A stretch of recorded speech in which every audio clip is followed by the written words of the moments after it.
পন্ডিচেরিতে অটোগুলো যে রুটে যায় তার কালার সেরকম অনুযায়ী হয়। যেমন আমরা যে রুটটাতে যাই সেই রুটটার কালারটা হচ্ছে এরকম, এই যে নীল কালারের।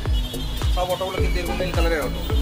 আমরা যে রুটটা যাতায়াত করছি আরও কিছু রয়েছে, সবুজ কালারের রয়েছে, সাদা কালারের রয়েছে। সেগুলো বিভিন্ন রুটে বিভিন্ন রকম, মানে কালার দেখে আপনি বুঝতে পারবেন এটা কোন দিকে যাবে। আর একটা রয়েছে কিছু হলুদ কালারের, কালো কালার, যেগুলো অ্যাজ ইউজুয়াল সব জায়গায় দেখতে পাওয়া যায়। সেইগুলো সাধারণত রিজার্ভ করছে, মানে রিজার্ভ করে আপনি সেগুলোকে যেতে পারবেন, সেগুলো রুটে কিন্তু চলছে না।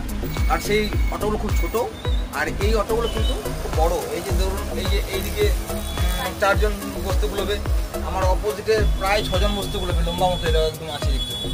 আর এই সামনেটাতে বসতে গুলোবে এখানে 2-3 জন, আর ড্রাইভারের কাছে বসতে গুলোবে 2-3 জন। মোটামুটি এটা একটু বেশি লোক নিয়ে যাওয়ার জন্য, ওই জন্য এটা হচ্ছে শেয়ার অটো। ভাড়া খুব কম, মোটামুটি 10 টাকার মধ্যে অনেকটা জায়গায় যাওয়া যায়, 5 কিলোমিটার।